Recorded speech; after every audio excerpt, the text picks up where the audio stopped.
आज हमने chilli garlic paratha बनाया है और जब आप ट्राई करेंगे तो आपको पता चलेगा कि वाकई बहुत ज़बरदस्त पराठा बना है। आप लेयर्स चेक कर सकते हैं कि इसकी लेयर्स किस तरह हमने इतनी ज़बरदस्त बनाई हैं, क्योंकि आज मैं आपको वो सीक्रेट बताने लगी हूँ कि जिसकी वजह से ये इतनी लेयर्स बनी है और इतना टेस्ट आया था इस पराठे में कि आप सोच भी नहीं सकते। तो इस पराठे की डिमांड जो है वो होती रहती है। मैंने कहा आज आपके साथ ये रेसिपी शेयर करूँ। ये लेयर्स देख रहे हैं आप। अब देखते हैं कि ये हमने पराठा बनाया किस तरह था और ये सीक्रेट क्या है कि इतना टेस्टी ये पराठा बना है। चलिए स्टार्ट करते हैं।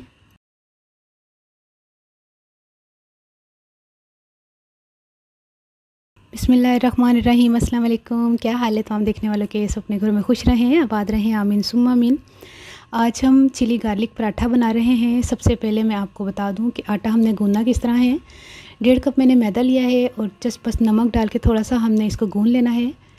हाफ़ टी स्पून मैंने नमक डाला, थोड़ा सा पानी डाल के गूंदना, लेकिन ज़्यादा टाइट किस्म का नहीं गूंदना, थोड़ा सा सॉफ्ट गूंदना है, जिस तरह हम नॉर्मल घर में आटा गूंदते हैं पराठे के लिए, वैसा ही।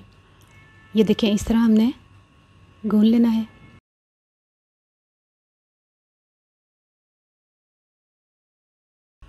पानी ज़्यादा भी नहीं लगा था क्योंकि 1.5 कप मैदा था, इसलिए। अगर आप चाहें तो लाल आटा भी ले सकते हैं। थोड़ा सा ऑयल लगा के इसको रख दें। 2 खाने के चम्मच हमने पफ लिया है और 1 खाने का चम्मच हरा धनिया, थोड़ा सा 2 चुटकी ज़ीरा और इसके अलावा हमने 2 हरी मिर्चें बारीक कटी हुई ली हैं, बिल्कुल छोटी सी थी। 1 चाय का चम्मच चॉप्ड लहसुन। तो ये तमाम चीज़ें हमने पफ में डाल देनी है और यही सीक्रेट है कि हमने पफ इस्तेमाल किया, ना हमने मक्खन इस्तेमाल किया है, ना हमने घी इस्तेमाल किया है। यही एक सीक्रेट है जो कि हम आपको बता रहे हैं कि जब आप यूनी पफ डालेंगे, जिसको मास्टर पफ भी कहते हैं, जो कि हम पेटीज़ बनाने में या बाकरखानी बनाने में इस्तेमाल करते हैं, ये वो चीज़ है। यकीन करें, कभी ट्राई करके देखिएगा इससे। क्योंकि मैंने एक मरतबा बनाई थी कचौरी में भी मैंने पफ डाला था, क्योंकि मैंने पीसी के जो शेफ़ थे उन्होंने मुझे कहा था कि आप कचौरी में अगर ज़्यादा अच्छा टेस्ट लाना चाहती हैं, ज़्यादा मज़े की बनाना चाहती हैं, क्रिस्पी और मज़ेदार, तो उसमें यूनीपफ की वो लेयर्स डाल के, वो आपने रेसिपी देखी होगी, खैर वो तो बहुत पुरानी बात है, 1 साल हो गए इसको भी, तो वो बहुत मज़े की कचौरी बनी थी। तो यही सीक्रेट था कि आपने पफ लेना है। इसी तरह हमने पेड़े बना लिए, आटा सेट हो गया।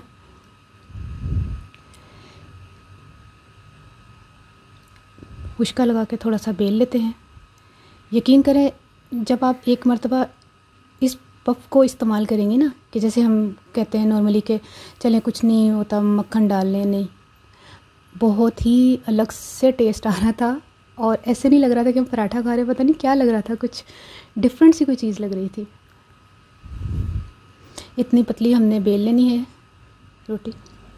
और ये लगाएं आप जो हमने बना के रखा था यूनी पफ का और गार्लिक वगैरह डाल के, ये पूरी जगह पे आपने फैला देना है। इससे इसकी लेयर्स भी अच्छी आई थी और क्रिस्पी भी बहुत बना था पराठा। बहुत से लोग इस चीज़ का गिला करते हैं कि पराठे क्रिस्पी नहीं बनते, तो क्यों नहीं बनेंगे? आप जब यूनीपफ इस्तेमाल करेंगे तो आपका पराठा क्रिस्पी भी बनेगा और खाने में टेस्ट भी बहुत अच्छा आएगा। ये देखिए, इस तरह मैंने पेड़ा बना लिया। इसी तरह मैं दूसरा पेड़ा भी तैयार कर लेती हूँ।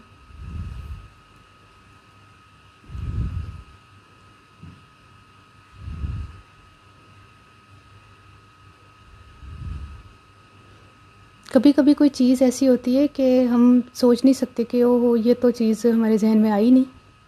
होता ना अक्सर लोग, चलो ये चीज़ आपके जहन में अगर नहीं आई कि आप कभी पफ डाल के देखें इस तरह, तो आज आपको बताया, तो आप ज़रूर ट्राई करके मुझे बताइएगा।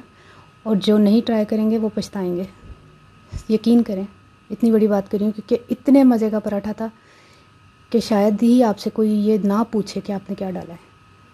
अगर बताना चाहे तो बता दीजिएगा, वरना मत बताइएगा, छुपा लीजिएगा अपनी वाह बना लीजिएगा कि मैंने खुद ट्राई किया है, नहीं बताइएगा कि इसने बताया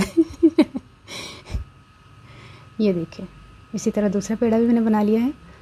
अब इस थोड़ा 5 मिनट मैंने पेड़ों को रख दिया था, सेट हो गया। और ज़्यादा प्रेशर डाल के हमने इसको बेलना नहीं है और ना बहुत ज़्यादा पतला बेलना है। बिल्कुल चपाती की तरह नहीं बनाना, क्योंकि आपको पता है पराठा जो है वो थोड़ा सा मोटा होना चाहिए, ताकि उसकी जो लेयर्स हैं वो सामने नज़र भी आती हैं, वरना वो सारी दब जाती हैं। थोड़ा थोड़ा खुशका लगा के इसको बेलते जाएं। ये देखिए मैंने बिल्कुल हल्के हाथ से इसको बेला था। घी लगा ले तवे पे ताकि चिपके नहीं रोटी एकदम से फ़ौरन। बहुत ज़्यादा गर्म तवा नहीं होना चाहिए, वरना एकदम से रोटी डालती जल जाएगी। घी लगा लें, अगर चाहें तो ऑयल भी लगा सकते हैं या देसी घी लगा लें, जो आपको पसंद हो। जब एक साइड थोड़ी सी पकना शुरू हो जाए तो इसको फिर पलट दें।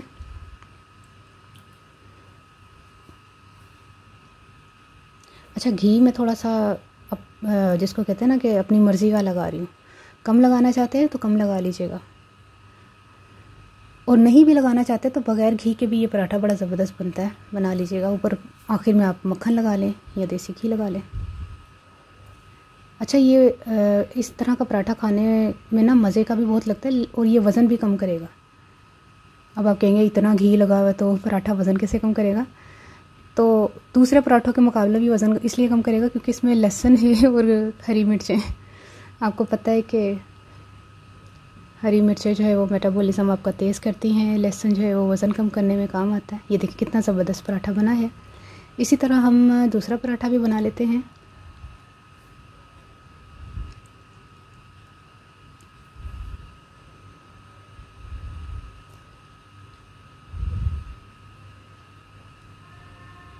बिल्कुल हल्के हल्के हाथ से आपने बेलना है।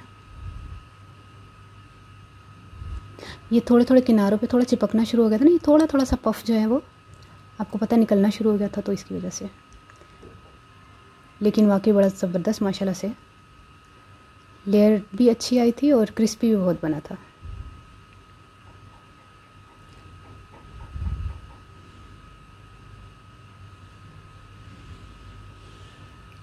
बहुत से लोग पेटीज़ के शौकीन होते हैं, उनको पता होता है पफ कहाँ से मिलता है, बहुत इजीली हर जगह से मिल जाता है। अब तो ये कोई ऐसी वो कोई चीज़ नहीं है कि ना मिलती हो, हर चीज़ माशाल्लाह से आपके इर्द गिर्द नज़दीक तरीन तैयार ही होती है, दुकानों में मिल जाती है। जहाँ पे बेकिंग का जो सामान मिलता है, मक्खन, मैदा वगैरह, या कोई भी चीज़ जो आप जनरल स्टोर से लेते हैं वहाँ से मिल जाता है। ये देखें, अगर आप लगाना चाहें तो लगा लें। ऊपर भी हमने यही पफ के साथ जो हमने रखा हुआ था मिक्सचर वो लगा दिया है। ये ऑप्शनल है, ये लगाना चाहते हैं तो लगा लीजिएगा। दही के साथ मैंने बनाया है कि दही के साथ आप खाएं। उनमें पंजाबी दसा कि मैं 1.5 कप मैदा लिया सी ते ओहदे विच ना मैं नमक पा के पानी पा के सिंपल जिहा गुन लिया सी। फिर उस तो बाद 2 चम्मच जिहड़ा ना मैं पफ लैके लहसुन ते जिहड़ा ना हरियां मिर्चां ते इस तरह मैं जीरा वगैरह पा के ते उहनूं मिक्स करता ते ओहदी लेयर बना के ते ओहदे विच मैं उहनूं पेड़ा बनाया ते नाल उहनूं घ्यो लगा के पराठा बना लिया।